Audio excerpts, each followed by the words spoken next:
Hello and welcome to our office. That is the Basketball Operations Podcast with your host Nathan and Miles. And Miles over here. Today is our very last Division GM overview. This will conclude our first ever off season that we ever have. Quick off season, huh? Yeah, quick off season. I think this helped for the both of us. Yeah. To kind of speed up the process, because before I think we were in hell waiting for the season to start every past year. I'd see the little 60 days until opening week. It was just terrible, but yeah, like you know how most girls put on their Instagram story like 56 days to their birthday. No. Yeah, that was us, but for NBA opening day. Oh, the little timer. Yeah, the little timer. Tomorrow. I never understood that. Hey, tomorrow. We are here. It's gonna be so first game I think was it Milwaukee Brooklyn? Yeah, and then Lakers Warriors. Those two are gonna be really fun games. I have once our fantasy basketball episode comes out, you'll know me and Miles' teams that we have. Because throughout the season, we're going to start streaming some games that are obviously, marquee matchups, and we want to experience it with you guys as we're watching and like practice our commentary skills, because Miles sent me something earlier of Chris Webber. Oh yeah. What to say? Oh my goodness. So the bar is very low. So I think me and Miles could do it. We won't be on like, Kevin Harlan or like, what's his name? I'm blank. Why am I blanking out on his name? Mike Breen. Mike Breen. We're not on their level, but we're definitely better than Chris Webber. So to start off the year tomorrow, we're gonna be holding a stream. For both of those games, it's gonna be really fun. We hope to see you guys there. As we're recording this video, it's literally the day before. So go check it out.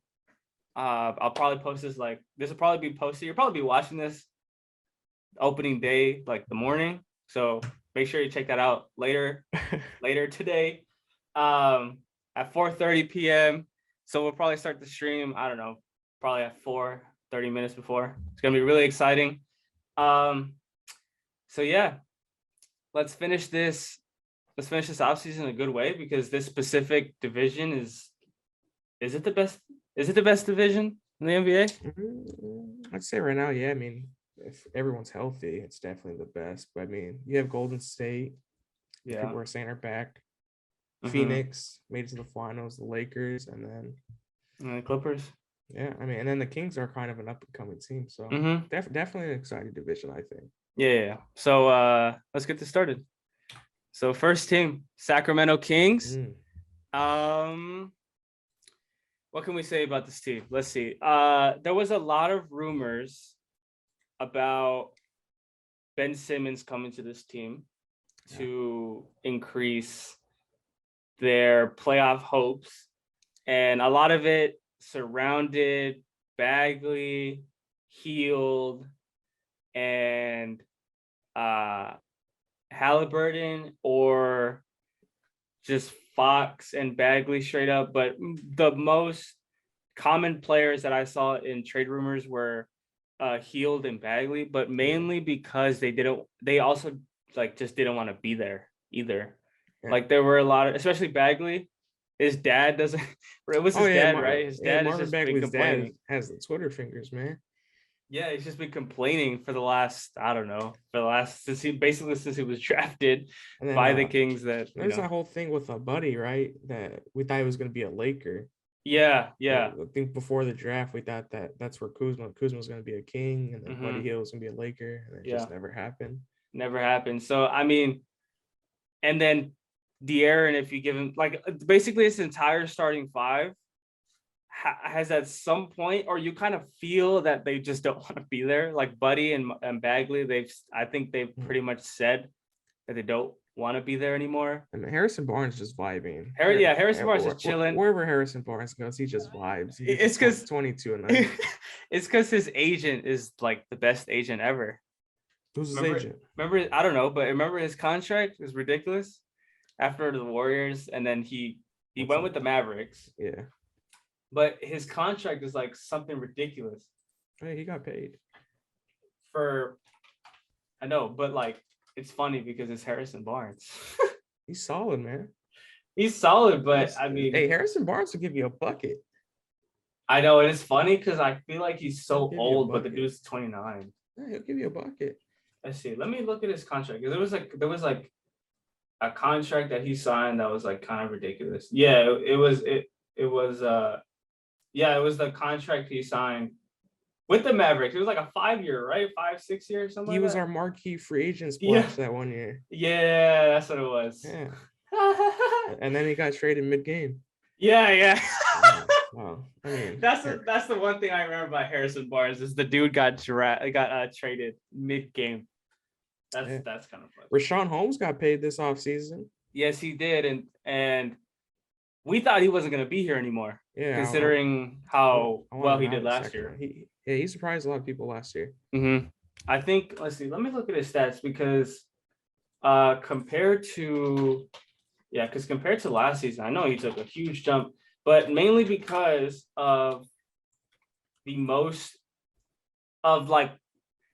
way the game is going. It's so weird how like the 3-point shot is now become like the most bang for your buck effective shot in the game now because of the high pace. Mm-hmm. And then according to like a lot of analytics, the mid-range game is like the worst shot you can take now, right? Yeah. So, but what's funny is that he and like players like point guards now, the floater is like I guess the new mid-range pull-up because I mean analytics is showing it's either get a 3-point shot or get something in the painted area. Yeah. And for like a guard who has to deal with those two because a lot of actions are either pick and pops considering like these stretch 4s nowadays or these stretch 5s. And then so it's like a two-man pick, 1 pops, 1 rolls. And then when they don't have either that option, then they take the floater. So with Richaun Holmes, he added the push shot. I don't think I've ever seen him miss one. Yeah, this guy's automatic on push shots. I like it was the most amazing thing. Like when this dude got between he shoots it on like the elbow. Yes, the elbow. Yeah. It's like free throw line bottom because you know how it's the circle. It's the free throw circle. Yeah, between that area, the bottom of the free throw circle, the free throw and elbows is push shot all day, and I never seen him miss.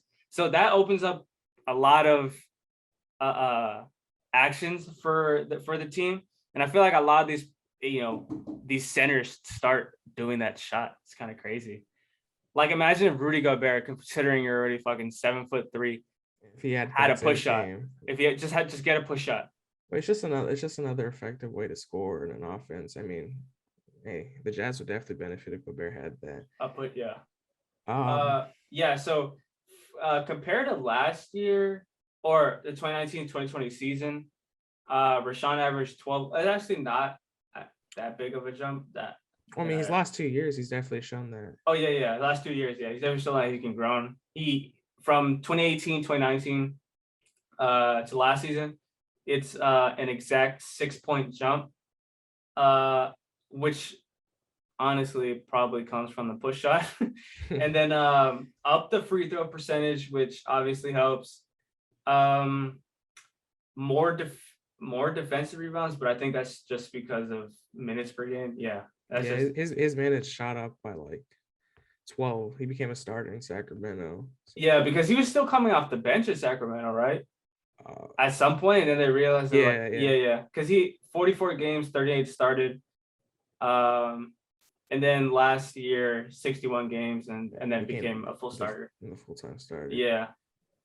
But obviously the main the main corner piece here is Darren Fox, and Darren Fox Had a great is year. had a great year. He's greatly underrated in today's game. He averaged 25 last year. Yeah, which is more than LeBron, Kawhi, Cat, Jaylen Brown, James Harden doesn't really count, but Brandon Ingram, Shai, PG, CJ, Westbrook, CJ McCollum. Yeah, and he was only like I didn't hear a lot of people talk about De'Aaron last year. no, he was 0.1 points away from Trae Young. Let's see, because Trae Young got a lot of praise. So let's see. Let's compare Trae Young and Darren Fox. Trae Young averaged 25.3, 43.8% from the field, 34.3% from three, 88.6% from the free throw line, on four boards, 9 assists, and 0.8 of a steal. Darren Fox, 25.2 points per game, 47.7% from the field, 32.2% from three, 71% from the free throw line, which I don't know, it doesn't make any sense to me. Almost 3.5 boards, 7.2 assists. So I mean, they're pretty close, but one gets like highly. I mean, obviously because the Sacramento thing. It's Sacramento, and Trae Young did take his team to the Eastern Conference Finals, but still, a regular season. We're talking regular Darren season. Fox would have been an all-star if like the Western Conference wasn't stacked at the guard position. Yeah, because look at the guards that are here. Obviously in the Western Conference, you got Steph Curry, Damian, Luka, Donovan, Devin Booker, Shai even. So, it's just it's so stacked that it's so hard to make a all-star spot. But he's definitely, if he went to the East, which I mean, there are again some rumors that Ben Simmons' best situation out of Philadelphia is to go to Sacramento, because I saw this one TikTok that kind of made it make sense. He said that Sacramento is the perfect situation for Simmons because Sacramento hasn't felt pressure in the last 20 years. So if they get him, they'll just be happy to have him. And he doesn't have to do much. Like he just can keep doing what he's been doing because nobody will put pressure on him to shoot or nothing. But if I'm Sacramento though, like I'm just looking at this roster, I kind of like it. I like it. We were still surprised about this Davion Mitchell pick. Yeah. This Davion Mitchell pick was very. If you guys tuned into our draft stream, we were very confused because they had.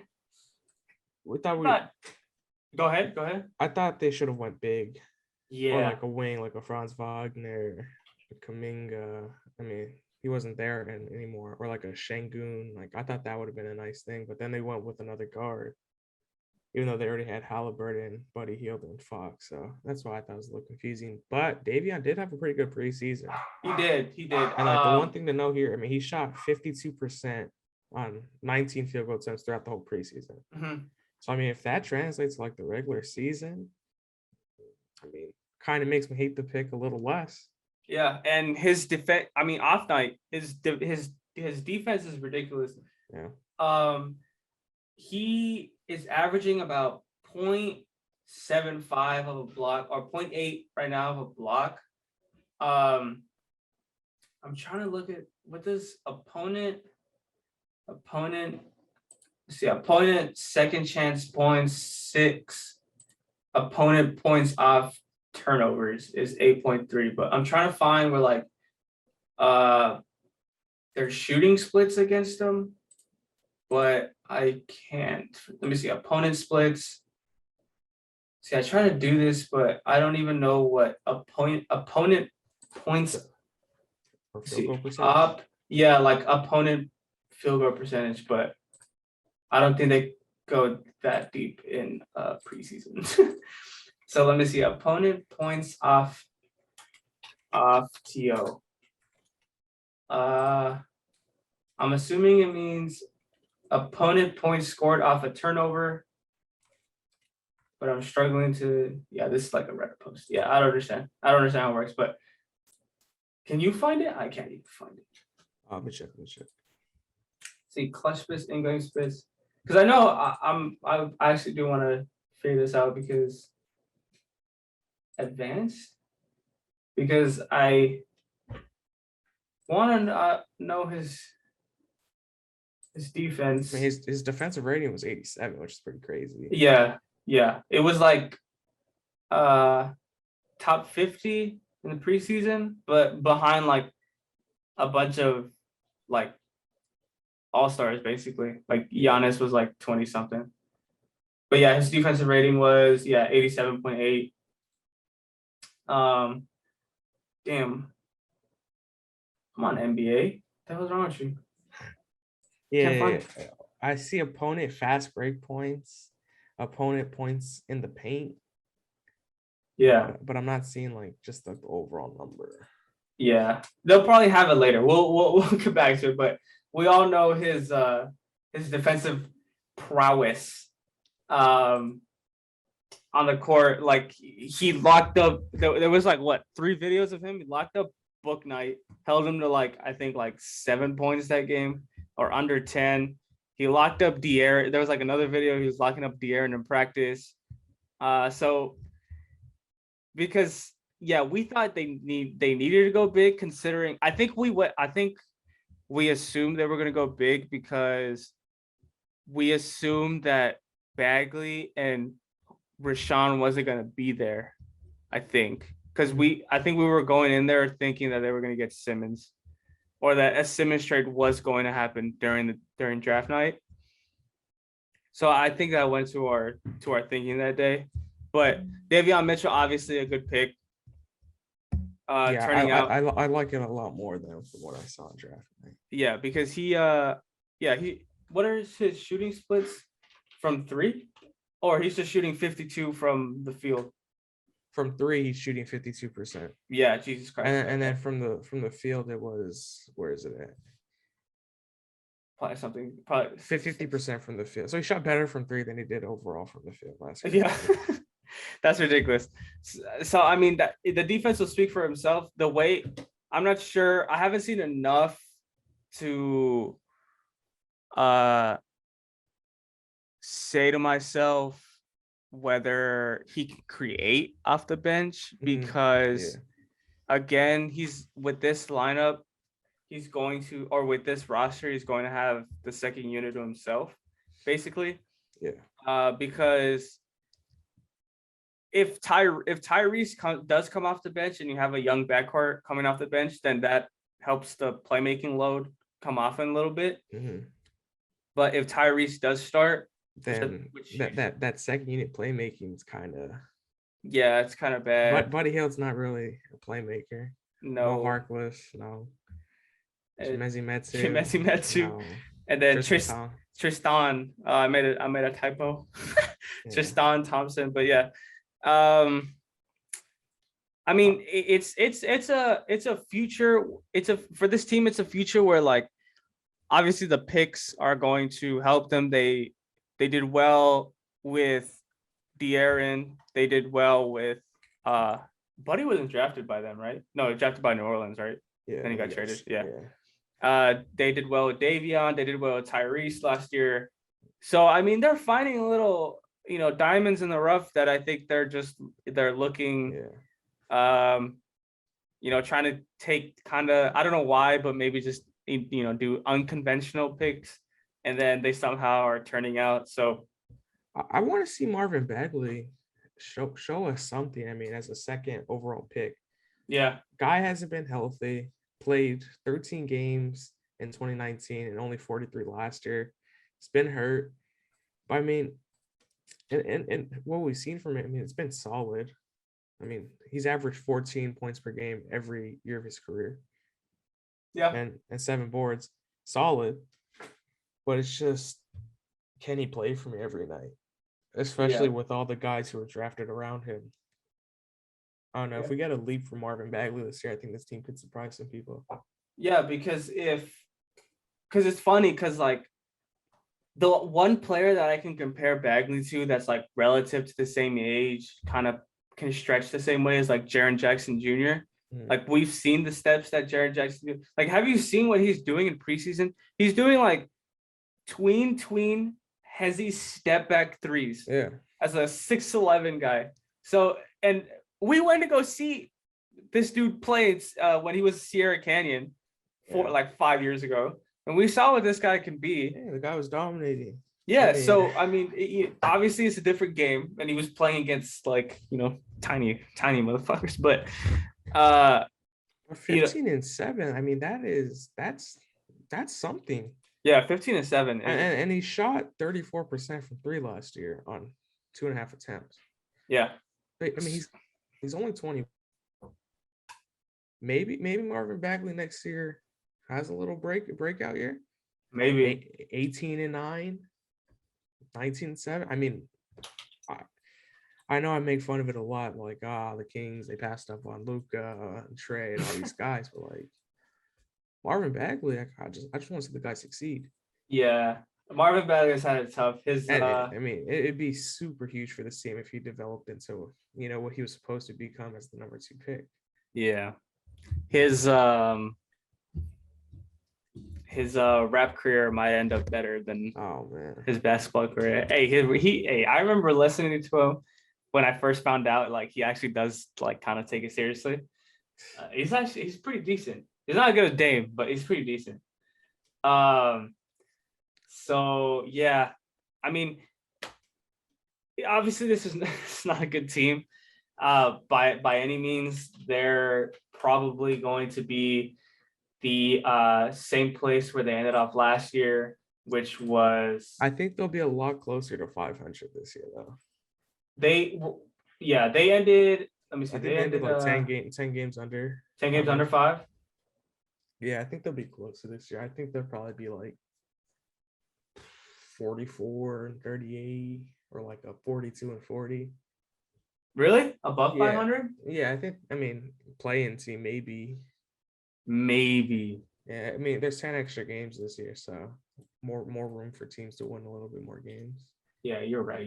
Because like my thing is like, again, the same thing because they finished, you're right, 31 and 41. We're tied with the Pelicans, so basically we're 2 games. Yeah, I think they were in that conference with playing last year, and then they just like they blew it. Yeah, they lost a couple games. I think they were like 9, like for 60% of the season, and then like the last 2 weeks they lost like 4 or 5 games in a row. Yeah, so because there were 2 games out of the play-in. So I think, I don't know, we'll see. Because again, there are a lot of good teams, and the same theme comes out again, where it's just like, even the like somewhat bad teams that we have discussed here could possibly take a couple games from them too. Like the Rockets right now will be a good enough team to beat Sacramento. And so I feel like that. I don't know about that one. You think so? I think so. I don't know. It's like, I'm looking at, I don't know, Sacramento. It's like, you know how there are games where there are like 2 bad teams that play, like Detroit and Cleveland, but it somehow makes for a good game because they're both terrible. So, they could probably take a couple. Sacramento will take a couple from the better teams. I don't see them over 500. Because this is how the West, to me, now that I'm looking at the standings from last year, this is how the West is looking out for me. So like literally 1 through 9 from last year, you're gonna see them again next year, 1 through 9. Like not in the same order, but they're gonna be there 1 through 9. Doesn't matter what order. So literally the Spurs, the Pelicans, the Kings, Timberwolves, Oklahoma, not really Oklahoma, but Houston are going to be fighting basically for that 10 spot next year. So it's literally just who can win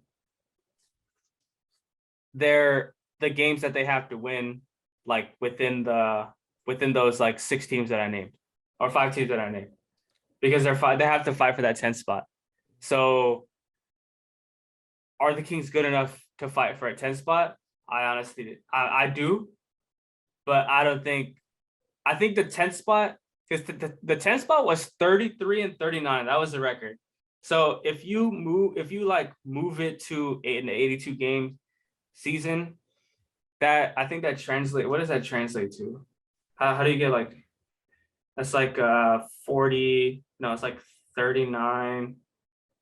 If you had 10 more games or what, 10 wins, what is it?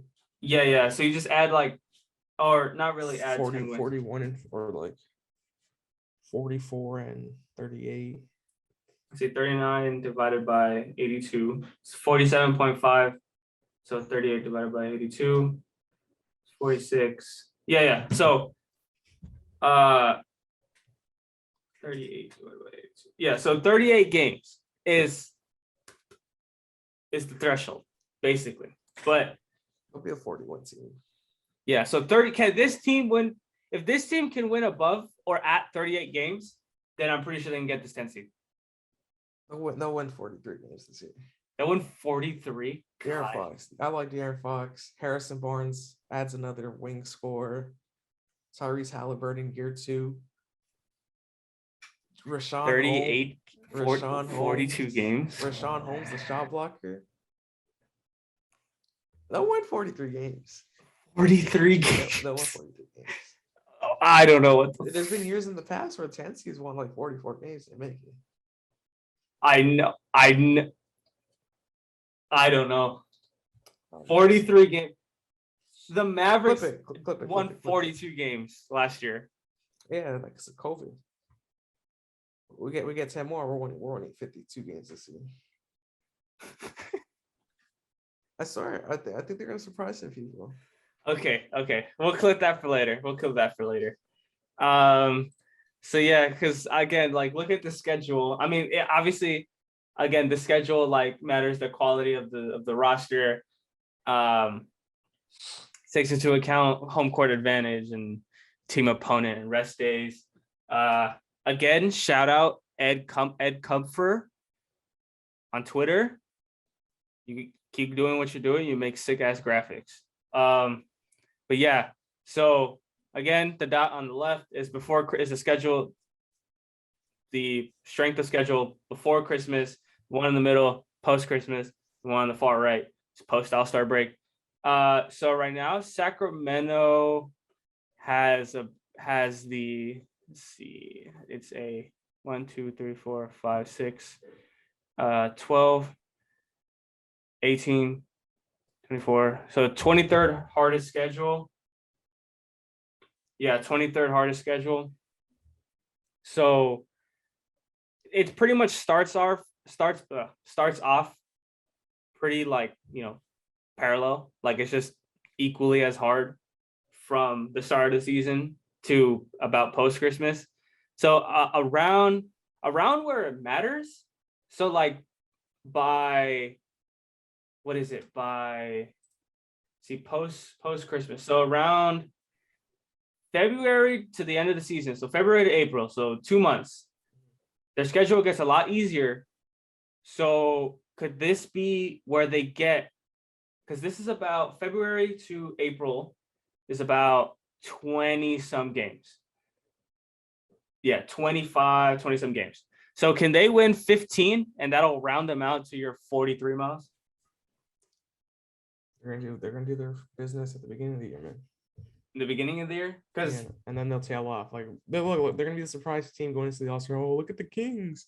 Okay. They're somehow 6th in the West. And then people are gonna be looking out and then they just tail off in Kings fashion. Yeah, because I mean I see a lot of Oklahoma, I see Minnesota. This is towards, like, from February to April. I see Oklahoma, Minnesota twice, Washington, Chicago, Oklahoma, New Orleans, San Antonio. Like they're gonna play the Lakers. You're gonna see the House of Highlight post. De'Aaron Dagger over Braun as the Kings win their 4th in a row. That's what we're gonna see. It always, you know what's funny? It always happens. The Kings always take one from the Lakers in some like dramatic fashion every year.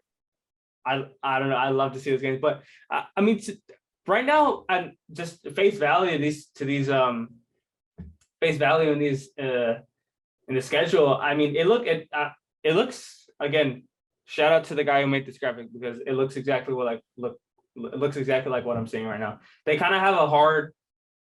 It looks like what they have is like one tough West Coast trip in the beginning of the year, and then just before or just after like the end of January, they have a very tough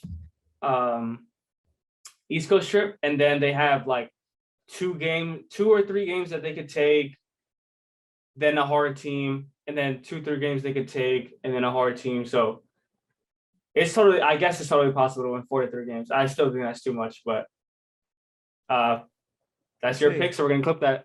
We'll see, clip it. We'll see.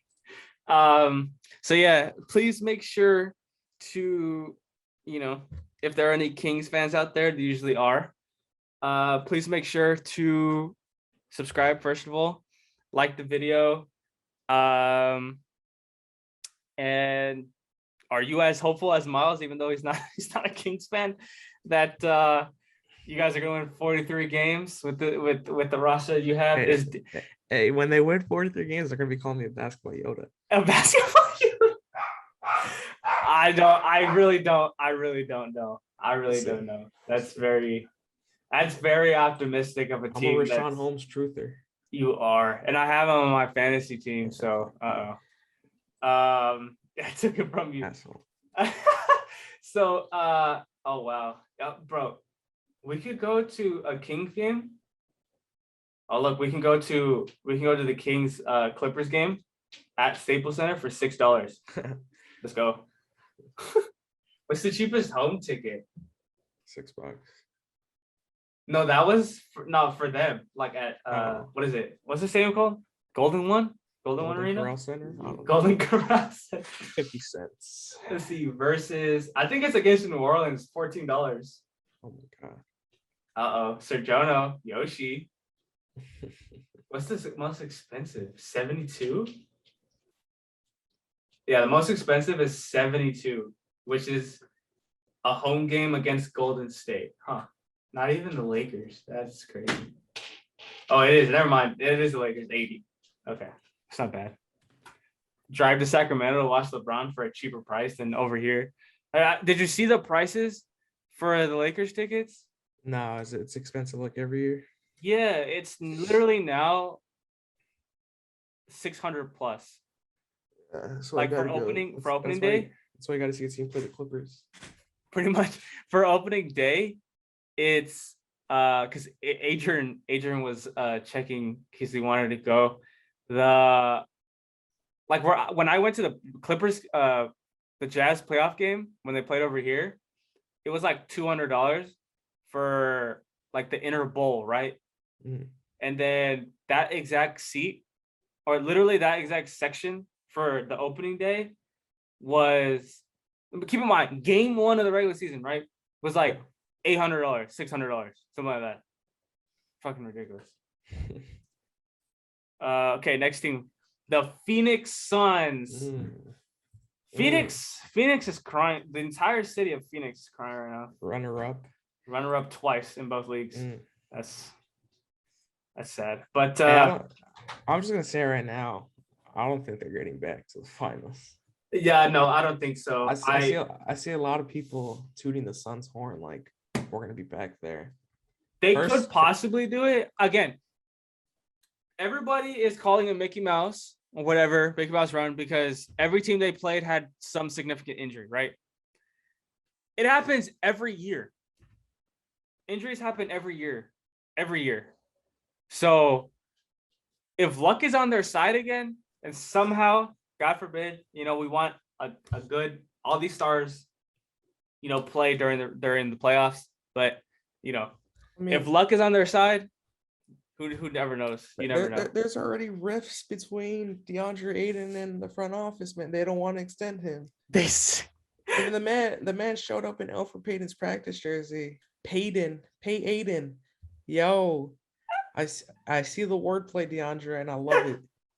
They really paid Landry Shamet before they paid. That was a good contract though. Good shooter for $10 million a year. I liked it. Yeah. I liked it too, but Mikal Bridges got paid before DeAndre Ayton. Yeah. I don't know. Chris Paul after the finals said, "I'm addicted to playing in the finals." I know. Hold on, buddy. Been there once. Hey, he's about to have some withdrawals. He's about to quit cold turkey. Doesn't make any sense. He ain't never going back. He's never going back. Is that, bro? What? That doesn't make. It's like me trying fucking cocaine once. It's like, oh, actually, no, that doesn't work. See, how would you compare that? I don't know, but he said, "I'm addicted to playing in the finals." You were only there 6 games, and he sold the last one. Yeah, it's pretty much. It's pretty much the same team. They just got rid of Javon Carter. Oh. And who? I mean, he didn't really play. He played. He didn't really play. Landry Shamet is Landry Shamet is definitely an upgrade for sure. Another shooter. And yeah, they got rid of. Is everyone here except? Yeah, they got rid of Torrey Craig. Torrey Craig. He did play a lot of minutes in the finals. Yeah, they got rid of Torrey Craig, and they got rid of. Oh no! Wait. Yeah, Torrey Craig's off the team. Yeah, Torrey Craig's off the team, yeah. And then they got rid of Javon Carter, and I think that's it. And they signed Landry Shamet. So I mean, they traded for Landry Shamet. Yeah, it's part of the Javon Carter. The Javon Carter trade, which obviously it's so much better for them. Another shooter. Let's see. So Chris Paul last year was obviously an MVP candidate. And some people didn't think so, but I mean the Steve Nash type MVP. Yeah, because the biggest thing was, I mean, the previous year they were 34-39, and then this year they were 51-21 and made the finals. So it was just the added leadership thing that came into account. Obviously by stats wise, because now the NBA has become a stats forward league. You know, there's like, it's literally everything about. I love stats. Don't get me wrong. I love stats. I love looking at analytics and stuff like that. But you know, I just didn't like that somehow. You know, like Chris Paul, like just because he didn't average 35. Okay, I would have been outraged if Chris Paul won over Jokic. Chris Paul didn't become a candidate. Oh yeah, if he won over Jokic, oh yeah. I mean, obviously, yeah. But like Chris Paul, like his name was like put in like the last 2 months. Yeah, which is not enough at all. I don't think did he win any like player of the months at one point? I don't even think so. Like the candidate, it was Giannis, Jokic, and then do Chris Paul in there. Yeah, like the third. It was literally at the end of the year. It was literally just Giannis. Obviously, LeBron's gonna get in there. Jokic, I mean, won it. But there were like so many more that you can make an argument for before Chris Paul. But again, it was the media drives it and whatnot. That's what it was. No one was talking about Chris Paul being an MVP until like ESPN started putting graphics up. Yeah, pretty much. What's that like? Well, because like I mean, he is top 10 point guard all the time. So I just felt like it was kind of like that Mike Conley All-Star appearance a little. No. It was like lifetime achievements awardish type of thing. But okay, they're just trying to give us flowers. They were. There's a better time to do that. They were. I mean, he averaged 16. Great year. 16 and 9. Yeah, 9 assists, 93% from the free throw line, 54% from 2, 40% from 3. Yeah, I mean, obviously the biggest thing is Aiden, how happy he is. Obviously he's not right now. Just get him paid. I don't know what the money looks like for them. Oh, Aiden wanted a 5-year, but Phoenix only wants to give him a 3 or 4 year max. Let me see. Let me look at the stars because Chris Paul. Or let me look at their cap. Let's see. Phoenix Suns cap space. I mean, we talked about it. Like they had to sign Cal and DeAndre Aiden. Yeah. So as of right now, let's see. They still. Damn. How do I read this? This is tough. Yeah. I mean, what did he average last year? He averaged 14 and 10. Right. On a block, 1.2 blocks. Yeah, but and then like during the playoffs, this dude went ridiculous. He averaged the same amount of points in the regular season as Marvin Bagley. Really? Yeah, Marvin Bagley averaged 14, I think, last year. What the fuck? That's weird. Yeah, Marvin Bagley averaged 14.1 last year. that's weird. And he only 3 rebounds less. Obviously, DeAndre Aiden showed out in the playoffs. Yeah, that's where he found his.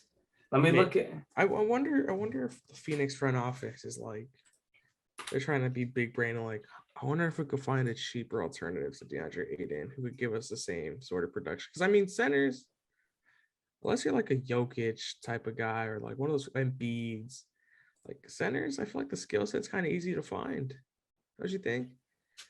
I mean, how hard is it to find a guy set picks, protect the rim, and catch hoops? True. They got a guy on their team, JaVale McGee. Yeah. I mean, obviously, I mean, the skill set of the center, if you're not one of like the top 5 centers in the league, it's sort of set screens, catch oops, and be a great rim protector. Yeah. Maybe Phoenix is thinking that, oh, what if we could sell high on DeAndre Aiden and then find like a cheaper alternative? So you think the big brain play is to make him wait until his contract is ending and then have whatever cash left over? Yeah, I don't know what to think. I don't think it's smart. I'd obviously sign DeAndre Aiden. We drafted him number 1. But I don't know. It just seems kind of weird. Like Trae Young got extended. Luka got extended. Jared Jackson. Yeah. Michael Porter. Wendell Carter got an extension. I don't know. Yeah. It just seems kind of, I don't know. I know it doesn't make any sense. Like DeAndre, this is his last year on the contract. He'd still be a restricted free agent. I mean, if they don't match, that'd be insane. Yeah. Let's see, over after next year or after this coming year, the only players that'll be on the books is Devin Booker, Chris Paul, Jay Crowder, Saric, Cameron Payne, Mikal Bridges, Jalen Smith, who is a rookie, Cameron Johnson on an option, I think. Team option. What if they trade DeAndre Aiden and Jalen Smith takes his spot? Dude, Jalen Smith was such a botched pick. That was like one of the dumbest picks ever. Javon Carter is still getting paid, and then Abdel Nader on a team option. So this is his last year. Oh, yeah, because this is his last year, and then next year. So they can't. How can they do this? I'm trying to figure out what they could do. Could they do? Because he doesn't have a team option or nothing like that. Isn't there like a 1-year thing that they could do with him? Aiden? Yeah. I think when's his contract? His contract's up this year or next year? Up this year. But I don't see any like team option or player option. He just become a restricted free agent. So then any team in the offseason could just offer him an offer sheet, but Phoenix could just match it like you're saying with us. Okay. Yeah. So maybe that's what they're doing. But then it'd be dumb because what if a team offers him the max and then they can't match it? Yeah, so I don't know. What teams will even have the max 6 year or have a max? Because I know. Let's see. I know Atlanta does. Hell no. I need to see the cap situation because teams be clearing cap space like it's nothing these days. Yeah, that's true. Like the only team I could tell probably have cap space is those teams that like hasn't really paid the players yet. Like New Orleans, if somehow Zion, like, because Zion is still on his rookie, with 2 team options. Mhm. So and they don't have, yeah, it could probably be New Orleans. What team could probably have Orlando? Let's see. Or maybe they're like, DeAndre, go earn your max contract. Bet on himself, I like don't know. motivate. That doesn't. I don't know. It doesn't make any sense. I think they're. Weird. I think they're just holding out. I mean, today was the deadline. Right. So I don't know what the thought process. I mean, you passed on guys like Luka and Trey and picked him 1. Yeah. And now you're not going to pay your number 1 pick from 3 years ago. Yeah. I don't. You're paying Landry Shamet before him. Yeah. I just don't get the reasoning behind it. I don't get it either. I mean, it just doesn't make any sense. Like I think it's what you're saying. I think it's just them trying to tell him to earn it. I think that's what it is. But I don't know why, considering he had one of the most dominant I mean, I think it's kind of, I don't know if it means something, playoff but series. like, I don't know if it means something, but like, they don't want to give him 5 years. Like, do they not want to be attached to him long term? Which is, I don't know, something to look out for. But wouldn't you want him to be long term, considering you want to keep the Kobe Shaq relationship between Booker and DeAndre? Well, that's why I don't know why they didn't offer him a 5-year extension. Yeah, I don't know why either. Mm-hmm. Because like Chris Paul is done after 3 years. Yeah. Basically till he's 40, he's getting paid $33 million a year. So yeah, I don't know where they're going with this. I don't know. But I mean, so far, aside from him, it's the same team. Were they the best shooting team last year from 3? No, it was the Clippers, right? The Clippers went crazy last year. I think it was because they have some really good shooters on here. Let me see. Let me look at the Suns again, because I am very excited for Cameron Johnson this year, because this dude can shoot the lights out of the freaking basketball. Nobody shot under, those that take a good amount of threes didn't shoot under 34% last year. I think Abdel Nader is an upgrade over Torrey Craig. Yeah, I really like Abdel Nader. I think that's the only reason why they took Torrey Craig. Yeah. Or they traded him for cash, was because Abdel Nader was hurt. But now that he's back, then that feels it. Because Abdel Nader is pretty much the same. He's huge. He can shoot. Abdel Nader shot 41%. 41%, yeah, on 2 attempts, but obviously because he was injured, only 27 games. 24 games. But Cameron Payne, best shooter on the team, 44% from 3. Again, Mikal Bridges, 3-and-D guy. Literally said his name, I think, in every GM overview that we talked this offseason. Because I love this dude. Langston Galloway is not even on the team anymore. Abdel Nader, 41%. Chris Paul, 40. Jay Crowder, 38. Javon, not even on the team anymore. Torrey Craig, not on the team anymore. Kaminsky, 36. Cameron Johnson, 34.9. Oh, Cameron Payne. Oh, my God. Cameron Payne shot 44. Cameron Johnson shot 35.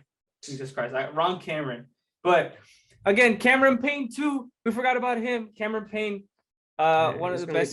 He's gonna lead that second unit this year. Yeah, I'm excited for his growth too. There's just just a lot of good things about this team that obviously we saw come to fruition last year, and it'll just be like higher expectations. So I think for this team is like, can they now live up to those expectations? Because I feel like coming into last season, they didn't really have expectations. They're like, oh yeah, Chris Paul, but he's not going to do much.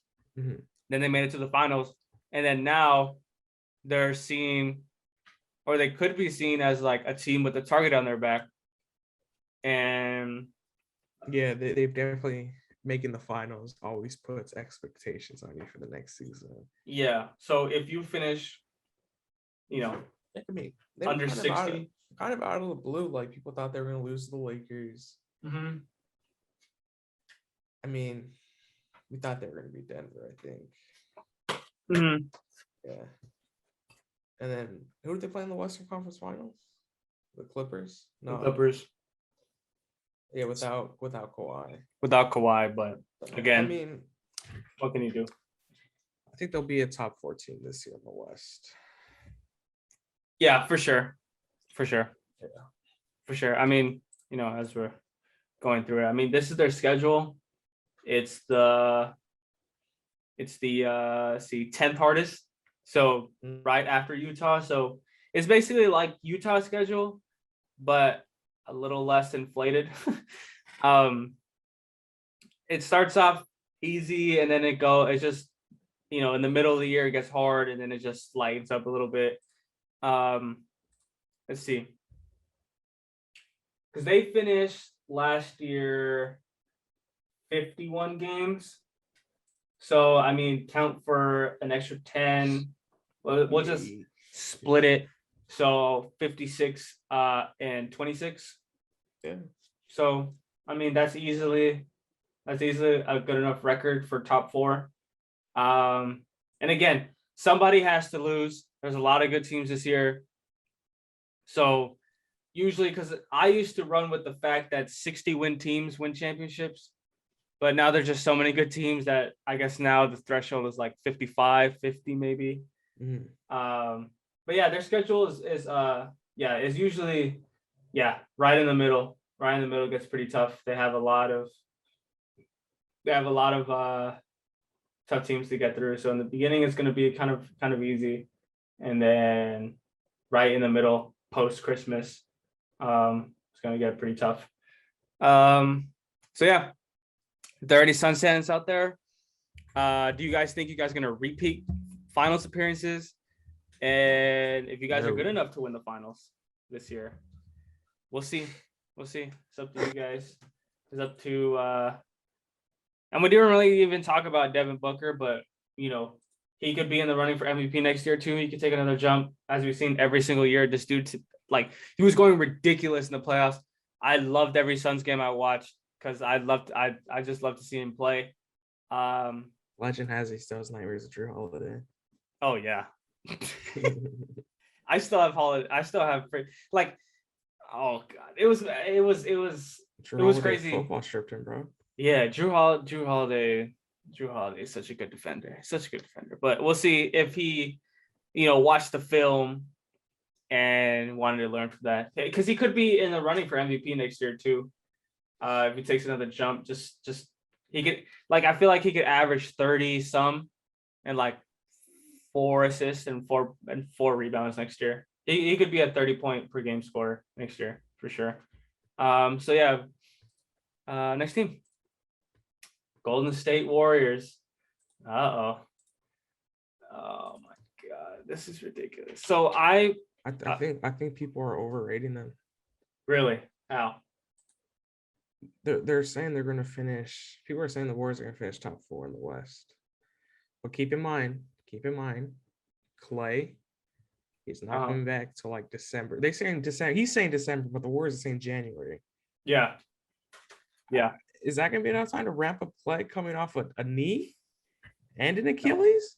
No, not at all, dude. I feel like we're not going to see the Clay we know till maybe next season. Yeah, maybe next. Oh, maybe honestly, because think about it. This guy is the type of guy that all he needs is probably 20 games just to get conditioning back. Mhm. So let's say he does play by December. Mhm. So by Christmas, let's say beginning of December. So by Christmas, that is for sure about 15 to 20 games. Mhm. That should be enough to get his conditioning up. So then by January, a whole new year, to what is it, April, we should be able to see every now and then glimpses, because he only needs 4 dribbles to score 60 points, whatever the number was. So for him, it's just conditioning, because his shot is always there. His shot will always be there. So for him, it's just conditioning and just literally conditioning, like nothing else. It's literally just conditioning. And 20 games is more than enough to get your conditioning back. Because he doesn't, obviously, he's clearly the best perimeter defender on this team when fully healthy. So we'll see how that affects him on the defensive side. But on the offensive side, it's just conditioning. That's all he needs. That's all he needs. I just saw they're putting a lot of stock in Otto Porter Jr. too. Oh yeah, I've seen that too. I had don't him know. low I don't know. just because he shot. What did Otto Porter shoot last year? He shot like 40, right? Yeah, 40. Oh, he's a career 44%, 40% from three. Otto Porter shot. Oh, I'm looking at last year. That's 3 games. Yeah, 40%. Yeah, 40%. I don't know. We know Draymond's not going to be scoring threat. This team has like, I don't know. I just feel like it's gonna be too late to jumpstart anything, you know. See. This team has a lot of lineups that can be run. As we know, Draymond can play small ball 5. With Andre Iguodala back, He's cooked, for bro. sure going to see. Iguodala's cooked. It's fine though. He's cooked, bro. He's done. cooked. Andre Iguodala's done, bro. It's not the same. It's not the same Iggy. But he can do something. He can do something. Oh my god. He can do something. I don't know. He can do something. He can do something. Know. He can do something. Okay, listen. Let's just run through the strings. We'll run through the strings. Wait, so with Clay being out, you have Jordan. I have Jordan Poole. Oh yeah, I have Jordan Poole. Yeah, I just assumed I put Klay Thompson here, because I knew he'll be back this year, so I put him there. But when he's not there, Jordan Poole. Jordan Poole's entering that THT territory. Yeah, a lot of people have him as the new member of the Splash Triplets, is what they're calling him now. Like, whoa. I saw a hot take that he is going to be a top 10 shooting guard next season. I don't. That's a little too much. It's a little too much. But you never know, honestly. Jordan Poole, I like Jordan Poole's game. 12 last year. He was what? He averaged 12 last year. Oh, yeah. But, I mean, he's going to start. That's why they have him there, because they think he's going to get like – because, listen, starting can easily bump you 8-10 points. Starting minutes can easily bump you 8-10 points. And he's going to have green light. He's going to play with Steph Curry. He's another ball handler. You play with Draymond. So, it's easy 8-10 points. I don't know if he's top 10 shooting guard, but – I think they're literally basing it off of that one clip where he shook Wayne Ellington and hit him and split cack in his face. But other than that, bless me. I don't think he's a top 10. He's top 10 shooting guard material. Not in the entire league. Maybe in the Western Conference, but not in the entire league. My question is, so let's say, obviously, Klay Thompson comes back, right? Andrew Wiggins does his thing. James Wiseman does his thing. When does Andrew Wiggins ever do his thing? He's going to do 15. When does he ever do his thing? He's just unmotivated, but he's going to. There you go. Well, let me see. Andrew Wiggins. Yeah, he averaged 18 last 18. year. And they hated him. Yeah. And the worst fans hated him. 18 on 52% from 2. I like Bielitsa more than Wiggins. 47% from the field? Like, I think we just hate him just because it's him. Andrew Wiggins never been that guy. He's never been the guy. He doesn't have to. I know Steph misses Harrison Barnes. He rather have Oh, Harrison Barnes. Yeah. Jordan Poole, look, come bucket, pause, come bucket is going to get more media coverage than Andrew Wiggins. Otto Porter Jr. is going to get more media coverage than Andrew Wiggins. So no, he doesn't have to. Nobody cares. He's gonna average these same numbers next year, and nobody's gonna bat an eye. Nobody cares. But it's gonna help them win games. It's 18 points. It's the same as, aren't these the same splits as Harrison Barnes? Let me see. If it's the same, then you didn't really lose much. Yeah, it's even better, actually. Harrison Barnes last season, 16 points on 50% from the field. And then Andrew Wiggins was 18 and a half on 47% from the field. So there's nothing lost. There's nothing lost. My question is with this team is Moody, Kuminga, and Wiseman. I want Moody to get minutes. I'm pretty sure he is. But my question is can they live like what? Let me know what are your standards. We'll go one by one. What are your standards for Wiseman? Well, last year Wiseman was hurt, right? Mm-hmm. He averaged 11 and 5. Yeah. I mean, if Wiseman could give you 14, 15, and 8 boards, I guess it's successful. I mean, the guy was a number 2 pick. Number 2, right? Mm-hmm. I don't know. I just feel like they're putting a lot of pressure on Wiseman. I saw one of their graphics that the Warriors had. It was like Wilt and then Wiseman coming. Yeah, that's too much. So I don't know. And the fans are kind of losing their patience with him too. Because go ahead. No, like I said, like the fans, like every time I saw it, like on Twitter, like him doing something, like, oh, bench the guy, give me Kevon Looney. Yeah. I don't know. And then he's not healthy, so that doesn't help his case either. What were you gonna say? That Wiseman is the reason why there's so much pressure on Wiseman is because of the ability to stretch the floor. And Warriors fans have been spoiled with winning in the last 6 years. Yeah. So for a rookie, for this good of a team, it's literally, I don't understand how people can fathom how lucky you are to get to 5 straight finals. Was it? Yeah, 5 straight finals. Yeah, and then get a top 3 pick. Win 3, and then have your 2 best players leave, get a top 3 pick, and then literally be the same team the year after. That's ridiculous. Considering they got 2 years actually because of the COVID year. So they kind of got like an extra half year almost. So that's ridiculous. That's literally not fair.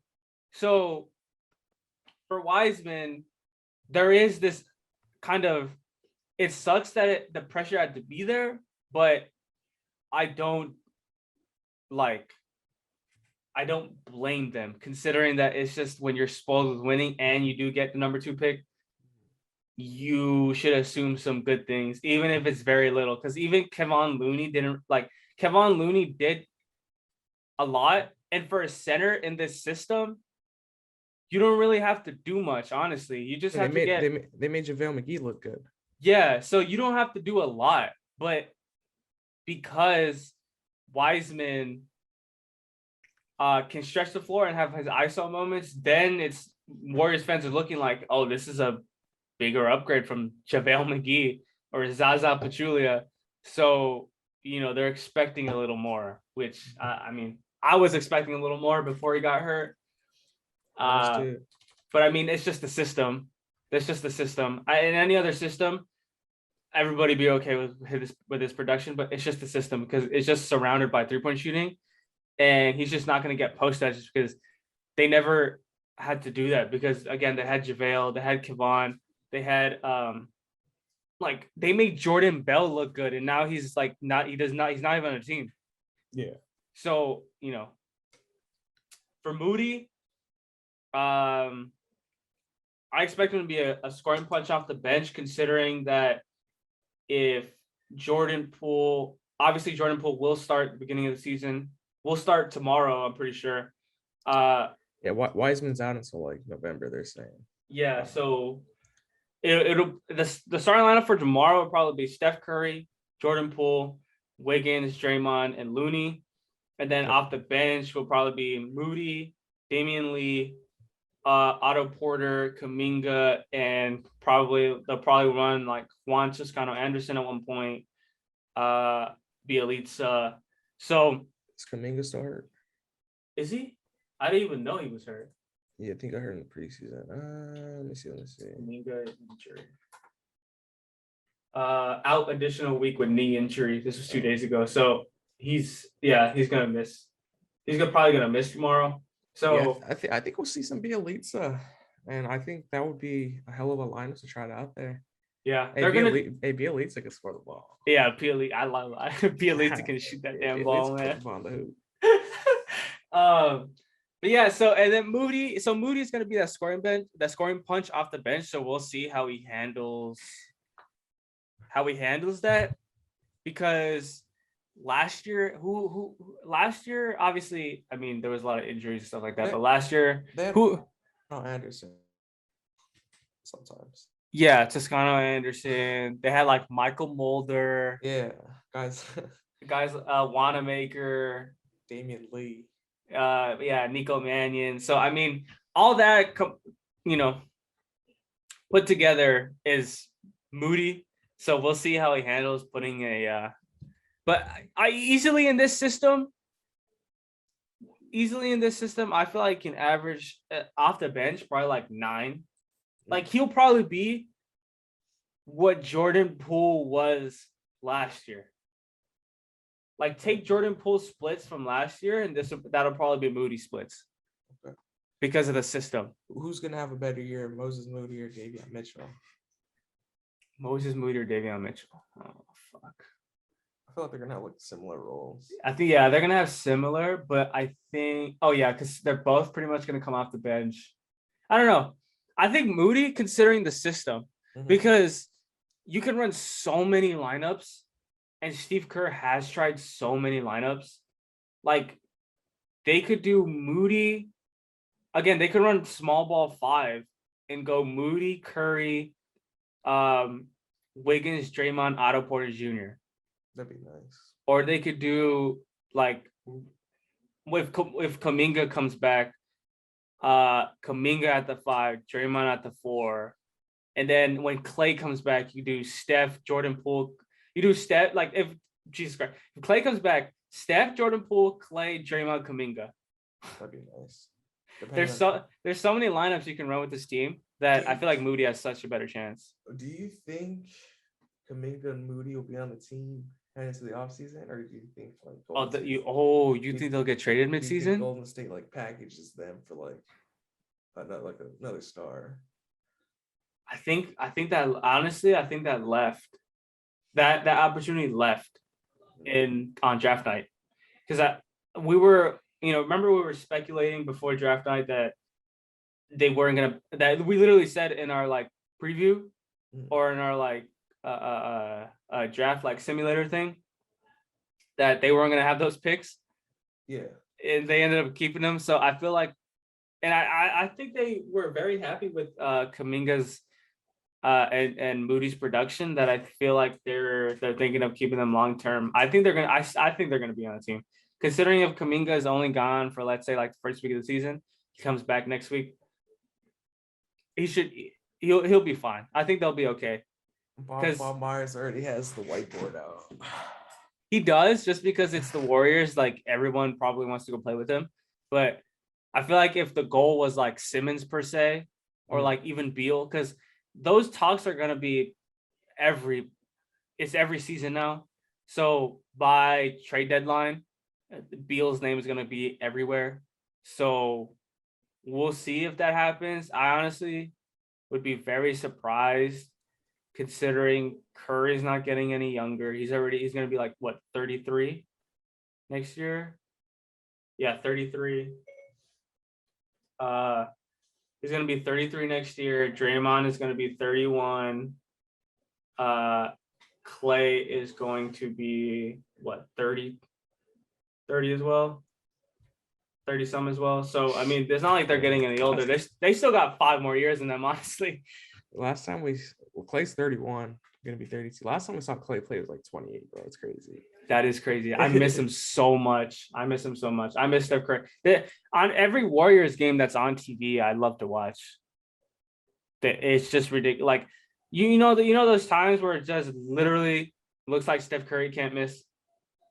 Yeah, I love that, dude. I hate when that happens against Mavericks. Oh, against your team, that fucking sucks. Cause you just hear Mike bring bang, and then you're just, it's so deflating. It's so deflating, and it sucks because Steph always does it to like the bad teams all the time. He always does it. Like every career game that he's had, like where he's gone crazy, has always been, it feels like to me, like Sacramento,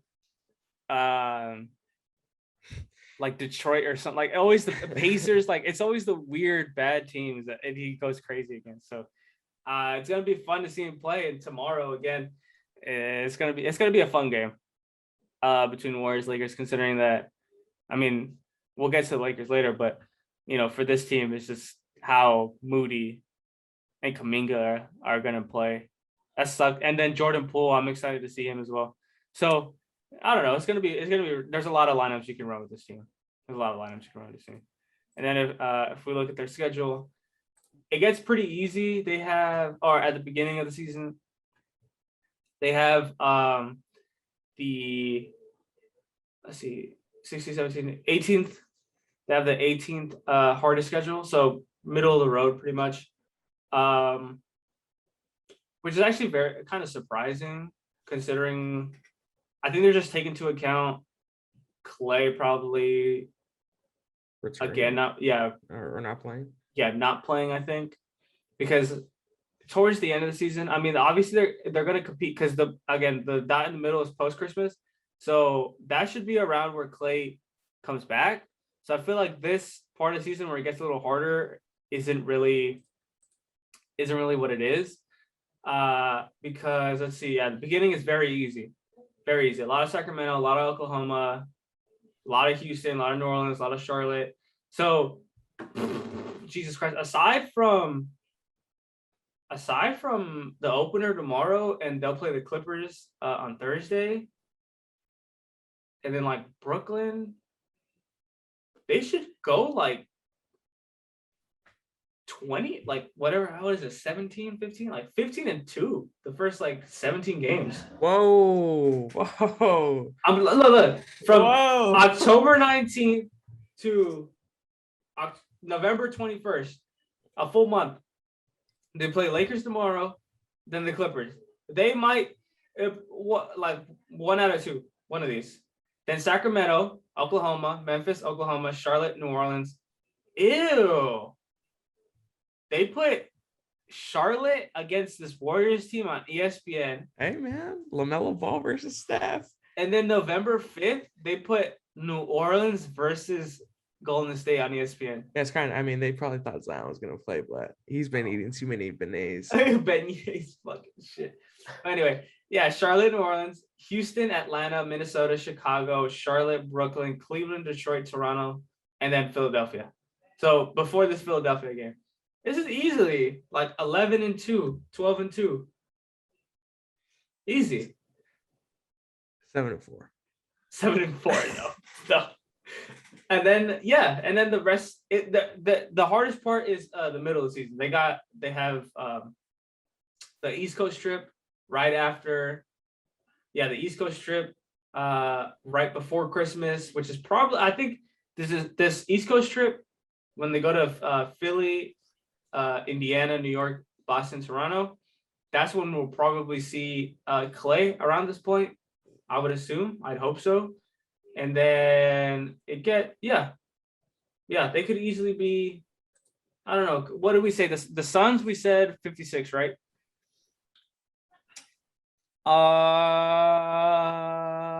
This is- 50, This is 48. This is a 47 to 51 team. Yeah. Especially if Clay comes back at post Christmas. I think there'll be a 5th seed in the West. Yeah, 5th seed. Yeah, 5th seed. Exactly. They'll probably play. Who will they play? Who will they play in the Western Conference? They'll play the Mavericks in the Western Conference first round. Fuck, and then you guys are gonna lose in 4. No, and then Luka's gonna go crazy. KP's gonna prove that he's worth that contract, and the Steph versus Luka chatter will die down. Would you do? Let me ask you, because you were asking if Moody or Kuminga are gonna be on the squad. Would you? Because Porzingis' name was going around in Warriors land this offseason. So would you do deadline? Yeah, I heard there was a deal in place for KP at the trade Yeah. deadline. So would you do KP for Moody and Kuminga? It's probably a little too much, but Probably not, because Moody and Kuminga, we need time. We need time to develop them, right? yeah, And with Luka, I don't think you have time to develop guys. no. I don't know. So I don't know. Maybe in the long term it'd work out, but short term, Yeah, that's why it sucks having somebody it's so good. intriguing. It would have been a lot easier, because then the teams that was trading for those guys would have their say in who they want. So I don't know. Yeah, that's why it sucks having a team a player so good like Luka this early, Yeah. because the development was so fast. I think it was just too fast, and nobody saw it coming. Maybe if you threw Wiggins in there, but I don't know. I feel like KP's gonna prove some people wrong. Okay. Oh, So yeah, are they gonna win tomorrow, the Warriors, or how do you think that's gonna go? are they gonna win tomorrow? I think we'll save that for the stream. We'll probably mention some Vegas over under lines. So some what do they call it? Odds, Yeah, the odds and like spread. don't they usually have the spread? Don't they usually have like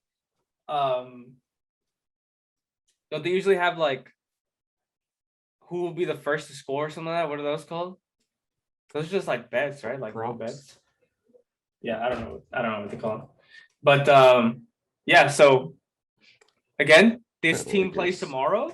You have the Lakers? Yeah, I'll probably have the Lakers too. It's LeBron.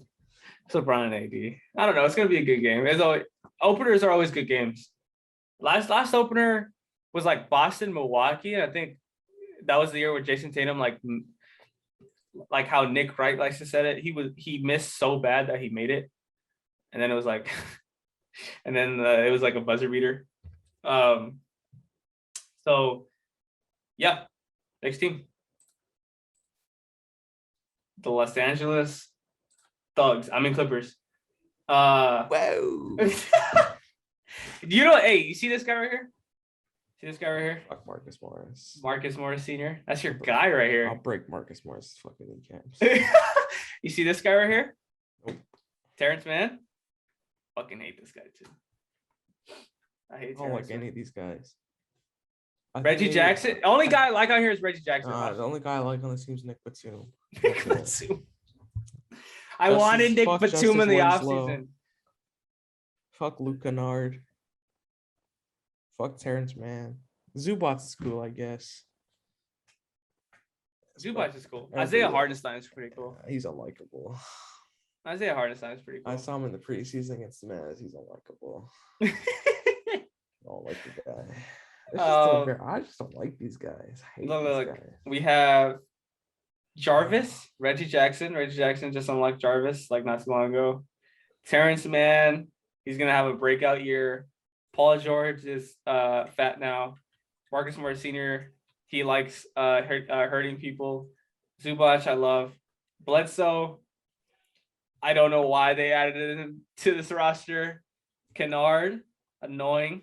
Batum, you should have come to the Jazz. Ibaka is still hurt. Yeah, Ibaka's back sounds like it's fucked. I know. It sounds it hasn't been fixed since like what? They said he got surgery, but those back injuries. Yeah, those back injuries kill. Isaiah Hartenstein. I only remember him when he was in Denver. Did okay. Justice Winslow, Lost Project. Oh man, he in the preseason game against the Mavs. This guy looked. He does not look like a ball player anymore. Yeah, right. He just They say he knocked down one jumper, and like they were saying, "Oh, here's Justice Winslow with a newfound jumper," and then like the next jump shot he took, he like airballed. So I don't know. And then Keon Johnson. And then I forgot to put, but I forgot to put him because he's hurt. What's his name? The ginger. Ginger. Jason Preston, the rookie. Oh, Jason yeah, Preston yeah. from Ohio. Another point guard to add on this team. So obviously, you could tell somebody's missing. And that is Kawhi Leonard. Oh. Who did you say? Harry Giles. Harry Giles. So obviously it's Kawhi Leonard. Is not on this team because I mean he's still on the team, but ACL that he injured during the Jazz series. And no, we did not hurt him. Just unlucky. There's a lot of conflicting reports on this, on like Kawhi's timetable to return. They're saying it's partial ACL tear. Oh, he'll be back later in the season. There's other reports saying, oh, he's not going to play. I personally don't think he's going to play this year. I don't think he's going to play. I feel like especially Kawhi, and you know how Kawhi is with his injuries and like in the past, like his medical history. Yeah, like what he did to the Spurs. I don't think he's gonna be with the team. He's gonna be away from the team most of the year. He's gonna be in San Diego. I just don't think he's gonna play this year. No, I don't think he's gonna play. He's not gonna play. It's his team. It's the Paul George's team, yeah. I mean, last year without Kawhi, the Clippers were 11-9. Mm-hmm. And if you equate that to 82 games, what's that? 41-41, 43-39. Yeah, around there. 42-40-ish. Yeah, 2 games. Give it over under like 2 games above and below 500. I just don't know. Reggie Jackson's good. He had a great playoff performance. I'm glad they re-signed him. He had a great playoffs. It was fun watching him. It was the shots that he was making were ridiculous. Everything was he was making shots off the shot clock. It was crazy. Yeah, I don't understand it, but I mean Paul George. So do you have the stats of like what Paul George's averages are like without Kawhi? Let me see. Because if there is a way we could find that. But I mean last year Paul George as a whole averaged 23.3. Paul George averaged 21, 6, and 3 without Kawhi. 21, 6, and 3. Okay. Yeah. So, and they were 11-9 in that stretch? Yeah. Okay. Yeah. I mean, are we going to see playoff P the whole year? I don't know. Or are we going to see like, because honestly, you know, everyone loves to clown him for his past playoff appearances and whatnot. But last year, he wasn't terrible. Like he wasn't like it sucks because he actually did play really well. He did play really well in the playoffs. Yeah. Let me find the stats because he wasn't horrible. He just he didn't have Kawhi. Let me see. Paul George NBA.com. Because yeah, he had like a 140-point game. He averaged 27, 9, and 5 in the 20 and 21 playoffs. Yeah. Do you know the shooting splits? 33% from 3, 44% from the field. Ooh. Yeah. I don't know. It took him 19 attempts on 44% to get 26. I don't know. I mean, he had to. I think because Kawhi only played 6 games out of the 12, so he played half. So I mean, he played 19 games in the playoffs, Paul George. Kawhi played 7 against the Mavs, and when did he get hurt against the Jazz? Like game 2? Game 4. Okay, so Kawhi played like 11 games. Okay, so yeah, 6 games. I mean, he kind of had I remember when they went back to Utah. Wait. Yeah. Wait, we lost in 6? I think so. No, did you guys lose in 7? Was it 7?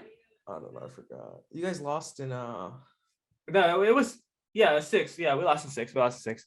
Because I remember when we went back. Yeah, you Oh, lost in Los Angeles. Yeah. When they went back to Utah for game 5, he put up like I think like 38 shots in one game.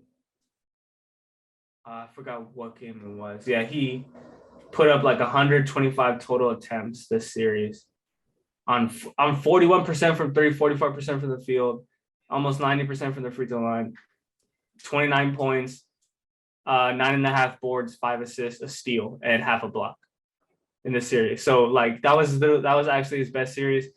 But obviously people are only gonna remember him. Like I remember I guess in the Phoenix series, that one game where they came back, they were down by like 10 maybe. I think it was they were down by 10. They came back. And then he missed 2 free throws and they lost the game because of that. Something like that. And like I remember I just thought to myself, like, this is the only thing people are gonna remember. Like that just sucks. Like this dude had like a pretty compared to his like I guess to his standards now that we hold him to, which is like being pretty bad in the playoffs. He had a really good playoffs. He had a really good playoffs last year. And the question is, can he sustain that for the entire season? Because a lot of people have this team missing the playoffs, but I haven't missed the playoffs completely. Yeah, like playing like if it's any like shake up from last year, like a team not making playoff, it's them. They'll be in the play-in mix, but I don't know if they'll be in the playoffs. I think Ty Lue. It's hard to replace 27 points and 7 rebounds a game, man. Obviously, Terrence Mann, it's going to be like by committee. So you're going to have like Terrence Mann, Nick Batum, and Justice Winslow and guys like that trying to fulfill the Kawhi role. But hey, I mean, you can't really fulfill a Kawhi role. Because I mean, they did it by committee last year, even though they had 2, obviously, superstars, right? They did it by committee last year. By them being the best 3-point shooting team in the league, but percentage-wise, and being the best defensive team. Right? Were they? Oh, no, they were like one of the best defensive teams. Yeah, they're one of the best. They were like top 3, I think, defensively. So that's going to stay. Those 2 things are going to stay.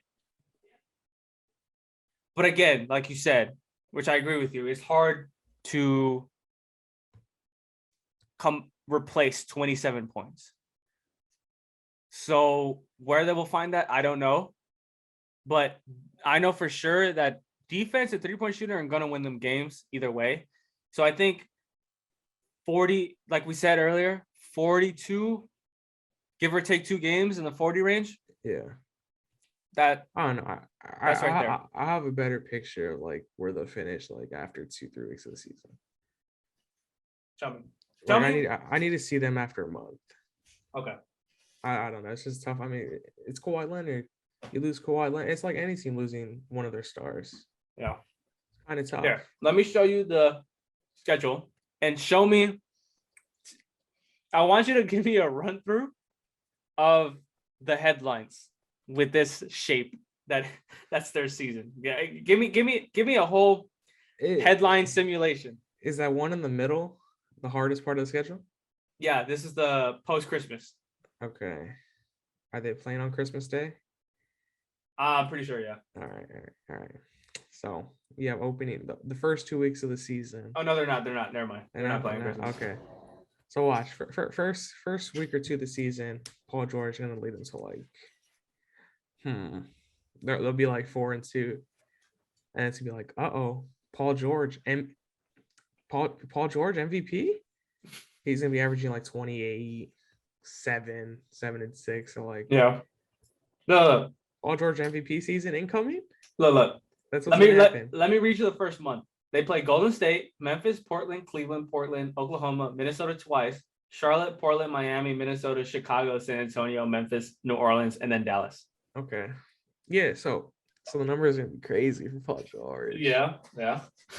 And they're gonna start the narrative. Oh, Paul George, he's back. Indy Paul George, he's here. Indy Paul George. Yeah. Mm-hmm. And then they're gonna hit that middle of the schedule. Who do they play at the toughest part of the schedule? Okay. It's post-Christmas, right? So yeah. Let's see. I'll start December 27th. Keep in mind, there'll be like 5 games above 500 when they hit that part. Yeah, I'll start December 26th then, right? All right. Denver, Brooklyn, Boston, Toronto, Brooklyn, Minnesota, Phoenix, Memphis, Atlanta, Denver, New Orleans, San Antonio, Indiana, Denver, Philadelphia, New York, Washington, Orlando, Miami, Charlotte, Indiana. Yeah, by this time, all the Paul George MVP truthers have left the room. They no longer exist. They're gone. And they'll be like, the Clippers have lost. The Clippers have lost 16 out of their last 20. No!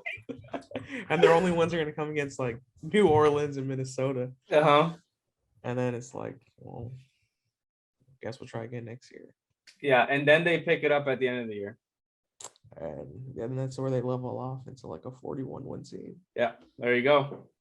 There you go. Headline simulator. Don't even watch regular season. Just watch this clip, and then get back to us to see if we're right. I think so. Probably too. not. Probably all not. wrong. They're gonna win like 66 games. No, Paul George cements his legacy. They finished 47. They finished 47 and 25. So you were to adjust that to 82 games. We split it. They would be 50 and 28 with Kawhi. I don't think they're winning 50. 50 with Kawhi, definitely easily. Yeah, But without Kawhi, I don't know. 40 games. We'll just leave it at 40. We'll leave it at 40 because I don't know what else. We'll leave it at 40. Again, the defense and their 3-point shooting is going to stay, and Ty Lue will figure something out. He's people forget he's a really good coach because the whole LeBron narrative, but he's gonna figure it out. He made some great adjustments in all throughout the playoffs last year. Yeah, all throughout. So we're gonna see a lot of that, and again, it's not gonna be done by committee.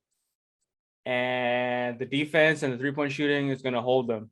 It's gonna be the bread and butter. It's gonna hold them. So we're gonna see. I'm pretty sure they can figure it out. 40 wins for sure. I don't know what else, but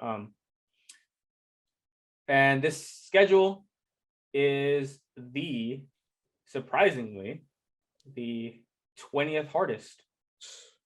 So or 20th easiest. Oh, okay. 20th easiest. So yeah, easiest to hardest. So then it'll be 1, 2, 3, 4. Hardest. So yeah, 10th hardest.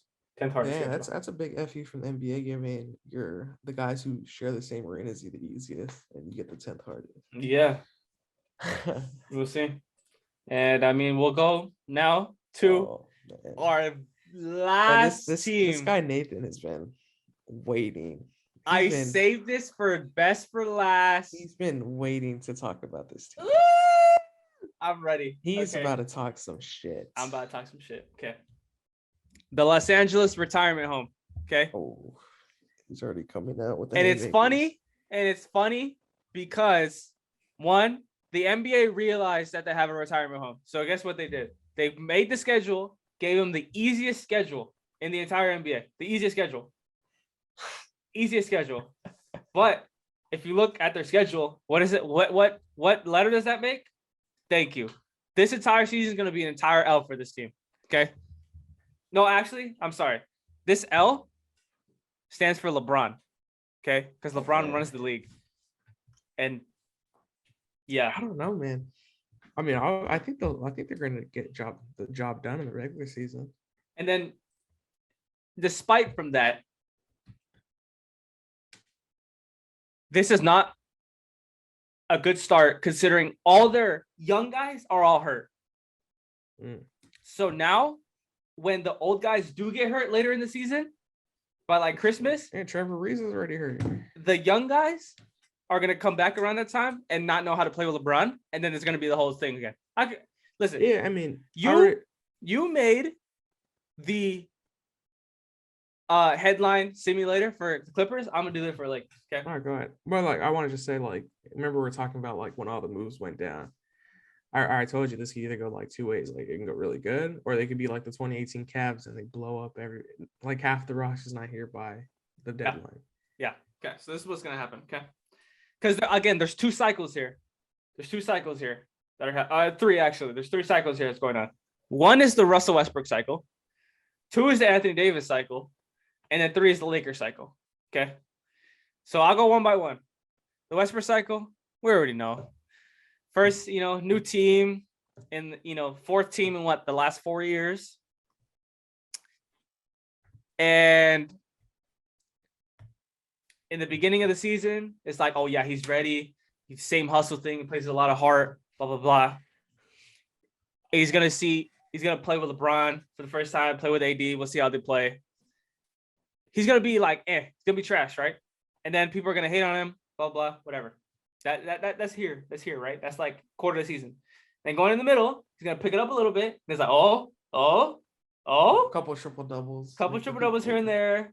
Oh, Westbrook, LeBron, AD, all with a triple double in the game. Some bullshit like that, right? They were going to be like, and then are the Lakers real contenders? The Lakers real contenders? Are they the best team? Are they better than the 72-10 Chicago Bulls? Are they better than the 73-9 Golden State Warriors? And they're actually going to finish the job this time? Okay. And then later on, he's gonna peak, right? MVP talks, right? Averaging triple double. He's gonna get the average triple double, right? First time ever in NBA history, two players on the same team average triple double. Then the playoffs come. Flatlines. Dennis Schroeder's, but not for one game. The entire series. Just Dennis Schroeder. Oh, man. Goose eggs. Oh. And then 15 in 5 years. He's gone. Bye. Okay. Second cycle. The AD cycle. We already know how this ends. Well, he's Kelly Olynyk played better than him last year. Well, yeah. He was on a championship high last year. Maybe he's locked in this year. I think he's locked in. He's locked in this year. He needs to be locked in for my fantasy team. That's all I'm gonna say. He needs to be locked in, first of all, for Westbrook. Westbrook's not gonna handle that shit. He's not gonna have any championship high. Anthony Davis is gonna get off to a pretty good start. Okay, he's gonna get off to a pretty good start. It's his first time playing the 5. He's gonna play okay. Then the talks come. I don't want to play the 5. It's just not I don't like playing the 5. I don't like getting post touches. I can't compete. Because the only reason why he doesn't like playing the 5 is because he's literally DeAndre Ayton babied him. That's why. He gets too baby when it comes to rebounds and stuff like that. He does not able to space. But realistically, you and I know, and the entire world knows, that Anthony Davis would serve so much better at the 5. Right? Can we agree on that? Right. Then a back injury. Okay. Then that's the injury you're predicting for Anthony Davis. Yeah, because there's always one. Then a finger injury. Oh, knees. Then knees, right? Not knee. Not knee. Knees. Plural. Plural. Then he's like getting a little healthy, right? And then come playoff time, he's just not gonna be the same again. He's just like, not because of injuries, but just because that's what happens in the playoffs with him. Then that's it. Then I don't know. Then third cycle. The Lakers cycle. Right now, this is the deepest team. Oh my God, this is better than 72-10. Oh my God, 73-9. Oh my God, Kent Bazemore. Oh my God, Kendrick Nunn, we got him for nothing. Malik Monk, we got him for nothing. THT, that's our future. Trevor Ariza, he's back from 2009. Dwight Howard, 2011 Dwight Howard. I put DeAndre Howard, but I meant freaking DeAndre Jordan. DeAndre Jordan, Lob City Jordan. We got all of them. Sekou Doumbouya, oh, you don't even know. Austin Reeves, our next Caruso, right? Rajon Rondo from 2009. That's who Lakers fans think this is right now. We got Nuggets Melo, right? Then we got all the what ifs. What if all these players played in their prime together? Oh my God, this is an insane team. Russell Westbrook is 34. Carmelo Anthony is 36. LeBron James is 37. Anthony Davis is a 20. What is he? 28 in a 37-year-old body. Dwight Howard's 38. Westbrook's 33. Same thing. He's gonna be 34. 32 turning 33 in a couple of days. Oh, never mind. Rajon Rondo, 34, I think, 33. DeAndre Jordan, 32. So, I mean, and Trevor Ariza is what, like 37 now, 36. Yeah, he's up there, definitely up there. This is not the same team, buddy. But whatever, we're gonna run with it. Okay, best team. Then, again, it already started happening. Injuries. Then, midseason, when they're like iffy, oh, it's because we don't have everybody. Help! He can't do it by himself. LeBron needs help. But I thought that's why you got Westbrook. I thought that's why you have Anthony Davis. But whatever. Let him complain. Then they all come back. Last bit of the season, last 2 months, they're all healthy. First seed, second seed, whatever. Top two for sure. Then the playoffs come, right? And then somebody underperformed. Again, the main theme of this team is three-point shooting. They can't shoot three at all. So they went out and got three-point shooters, right? They got Wayne Ellington, they got Malik Monk, they got Kent Bazemore, they got Kendrick Nunn, they got Melo. They can't shoot the three, but they got shooters now. But then, you know what happens? You know what happens when they put players that shoot well from three in Lakers jerseys? You know what happens, right? What happens? You know what happens? They shoot under. They can't play basketball. They can't shoot. Once they put on the Lakers jersey, they can't shoot. It's been proven. I have said the stats to Adrian. Last year, almost every player that played for a new team that was considered a shooter that now play for the Lakers dropped like 2-3 percentage points. The biggest was like 5 with like, forgot who it was. But the biggest was like 4 or 5 percentage points from 3 dropped. Okay. Then they're going to obviously underperform. And then it's going to go back to, we never were deep. We need more. We never said that. Right? Isn't that what happened last year? What were they saying last year in the playoffs? They were like, oh, yeah, it's not enough. AD and LeBron wasn't enough. AD and LeBron wasn't like, we had half of Anthony Davis. LeBron's old. He needs help. But I thought that's why you got all these players. So 3 cycles happening at the same time. Maybe they all cancel out. But I'm letting you know right now, this is what's going to happen. Exactly what's going to happen. So that was my thank you. That was my that went off. That was my thing going on. But for real this time, this is probably the starting lineup we're probably gonna see tomorrow. Because Malik Monk is day-to-day, Kendrick Nunn is day-to-day, Wayne Ellington is out, Trevor Ariza is out. So it's probably gonna be Westbrook, Bazemore, Melo, LeBron, AD, and then off the bench will be Kendrick, Nunn, probably Avery Bradley. I don't even know if he's able to play tomorrow. Taylor Horton Tucker's out too.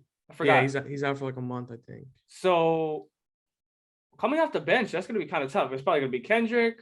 Right, Rondo. Oh, probably Rondo actually. Rondo. I don't know how soon Bradley can play. We're probably gonna see Doumbouya minutes. No, we'll see Austin Reeves. Oh, we'll see Austin Reeves, and then Dwight Howard, DeAndre Jordan. But I mean, you have LeBron, right? So should be enough. LeBron said the ankle's feeling great though. Oh yeah, he said the ankle's feeling great. So, I don't know what that means. LeBron's gonna average his 25, 7 and 7.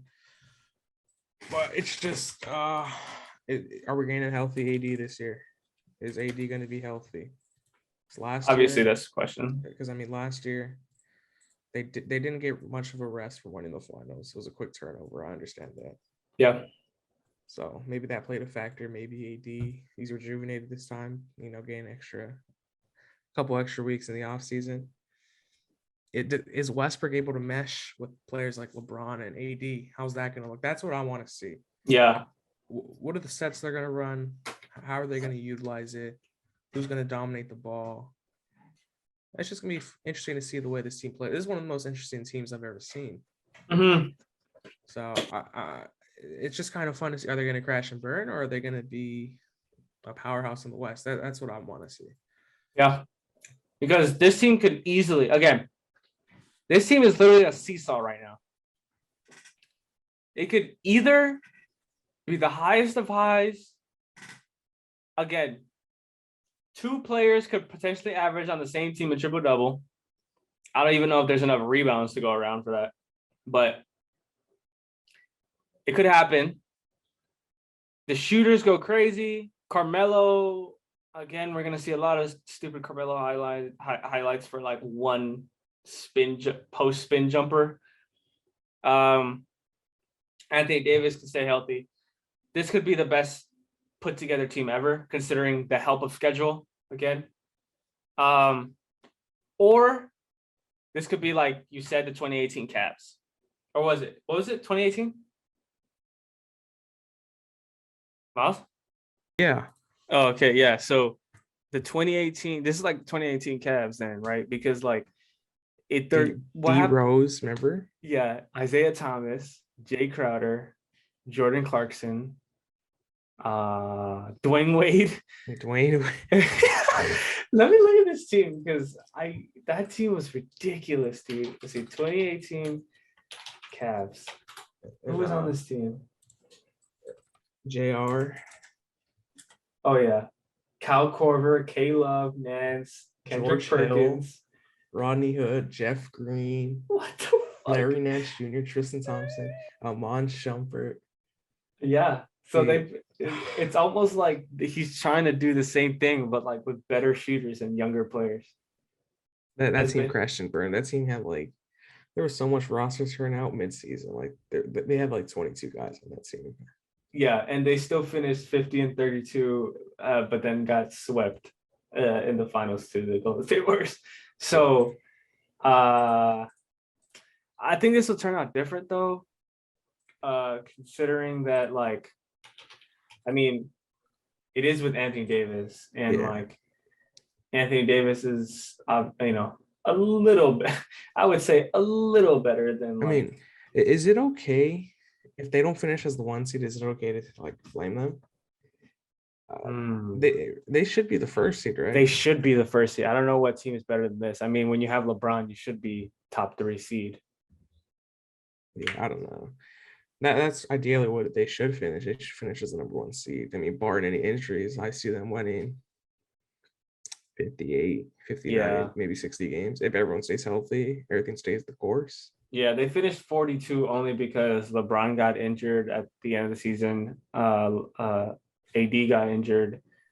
So it was really just their core that had to kind of like keep it up a little bit, just to get them. Because remember, they had to play the Warriors in that playing spot. They were a playing team. Yeah. So obviously anything above that will be better. It will be a better season last year. But I mean, we'll see. I just don't like. I had a hard time figuring out what system works. Like I don't know what Frank Vogel has up his sleeve with this team. I don't know what they run, because like Westbrook needs the ball all the time. Mm-hmm. And obviously him, Carmelo, and PG, like, PG is not LeBron, but that didn't work out. Westbrook and Harden, that didn't work out. They needed to get PJ Tucker as their center. Yeah, Westbrook and Bradley Beal, that didn't work out. So because the last time he had, I think the difference is all those players that he played with in the last 3 years did not perform well in the playoffs. But this time he's going to have LeBron and AD, who are obviously better than all those other players combined. So this time around, I think it's going to be a little different, but I think it's going to be tough for him to understand the role. Like, remember how tough it was for Carmelo to go from starter to bench? Yeah. So I think for Westbrook, there's going to be a similar. There's no way they get through the season without ball possession problems. There's no way, because like AD needs the touches in the elbow area. LeBron obviously is the playmaker, and he's never been really that good at playing off ball. So, and I don't see what sets, like, I don't see LeBron coming off down screens or like consistently coming off down screens, because again, I especially love to clown him because LeBron, when he gives the ball up and lets somebody else play makes, you know what, he just sits at the hash mark and is a 4v5. The hands in the jersey. Yeah, hands in the jersey, nothing. So he has to have the hand on the ball. And Westbrook has never, ever played off ball. Never, ever. I've never seen him play off ball. Maybe this is the year. Maybe it's the year, but I don't know what sets, because Westbrook, again, has shown shooting slumps. He's not the best three-point shooter. So for him to come off down screens doesn't make any sense to me. LeBron, you know what happens when he makes 1-3, the fuck you 3 right next play from the logo, even when it's like 4-2.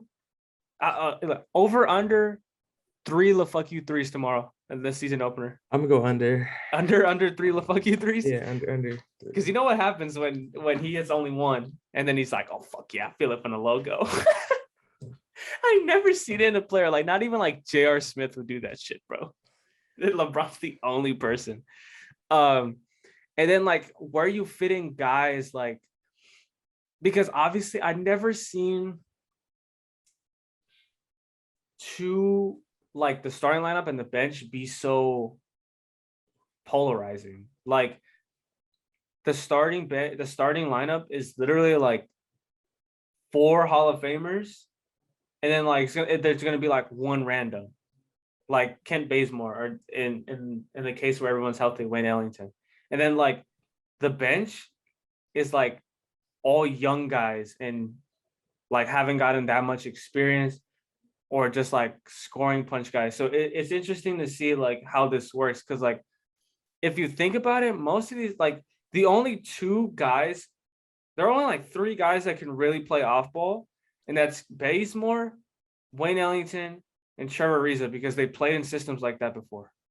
Every other, and like Avery Bradley, but every other person needs the ball somehow. Like, how many touches is Carmelo Anthony going to take in a game that's like dictated on pace? He's gonna want his baseline touches. Yeah, he's gonna want the touches.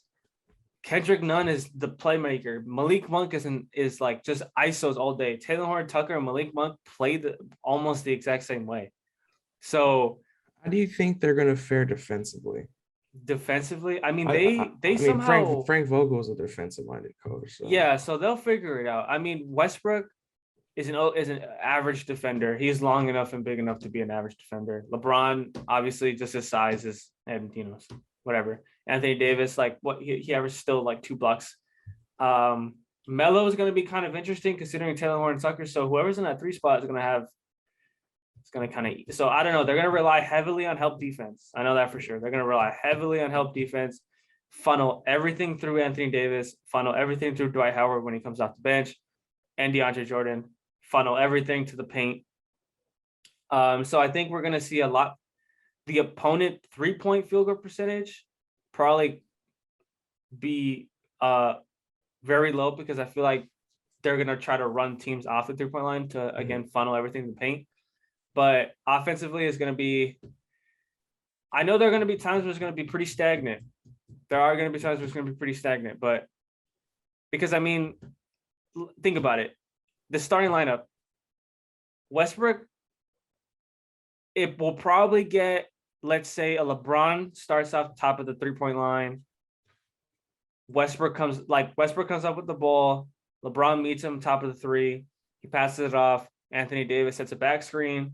That's a lob. Or the same play, Westbrook comes off a back screen, then sets the screen on the screener, sets the screen for the screener, Anthony Davis lob. You're going to see some of those.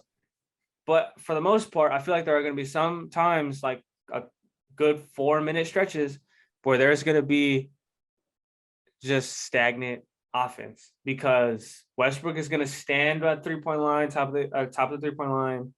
Kent Bazemore is going to be corner sitter. Wayne Ellington is going to be corner sitters. Carmelo Anthony is going to be at the baseline asking for the ball. LeBron is just going to try to play make and just get pick and rolls. And then Anthony Davis. We're going to see a lot of pick and rolls, which again, I mean, pick and rolls is like one of the most efficient ways to score now. But we see a lot of pick and rolls and a lot of how do you say it? Stagnant? I don't know how to say that. Is it stagnancy?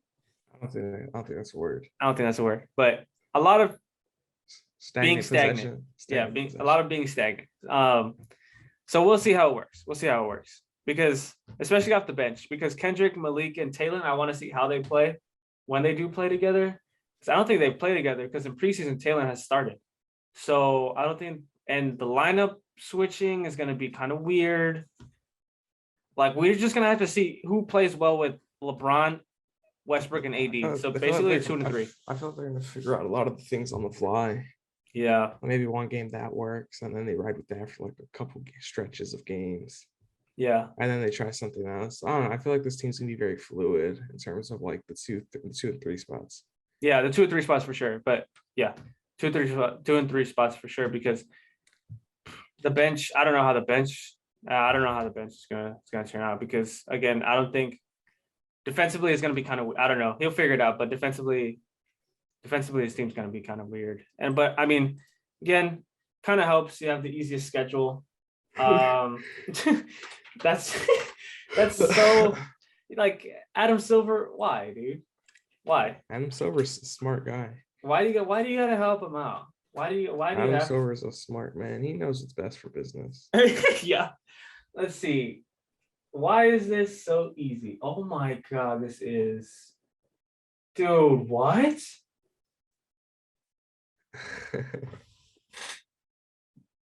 Wait, dude. Do they? They have to play. Wait. Oh, I was about to say. For some reason, I didn't see Brooklyn in here, and I was like, "What? How did they not play Brooklyn?" But okay, so literally, this is what happened. Somehow they made this work. They play one really good team, and then they somehow get like look at this. Look at this stretch. Obviously, Golden State tomorrow. Phoenix, October 22nd, and then look at this stretch. Memphis, San Antonio, Oklahoma, Cleveland, Houston, Oklahoma, Portland, Charlotte, Miami, Minnesota, San Antonio, Chicago, Milwaukee, Boston, Detroit, New York, Indiana, Sacramento, Detroit, Sacramento. That is 2 months. I heard Houston. Yeah, Houston. That's interesting. That's 2 months where they could easily go 28-2. That's if they're locked in. That's if they're locked in. I don't know. They could easily be 30-0, dude. I don't know if they'll turn it on early in the season like they will at the end. They could easily be 30-0. Oh, that's approaching Golden State record. Yeah. Because of how weird this guy. Their hardest stretch in this entire season is probably January 30th to February 25th to Valentine's Day. Atlanta, Portland, Clippers, New York, Milwaukee, Portland, Golden State, Utah, Clippers. That's the hardest stretch, I think. Yeah, that's the hardest stretch. That is so much easier than any other stretch I've seen compared to other players. I mean, other teams. Oh my God, they really helped them out, huh? Not even their East Coast trips are hard.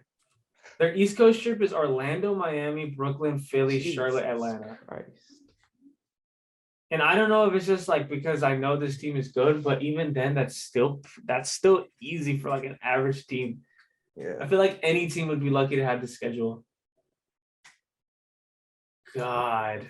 Okay, well, there's really no excuse. And there isn't.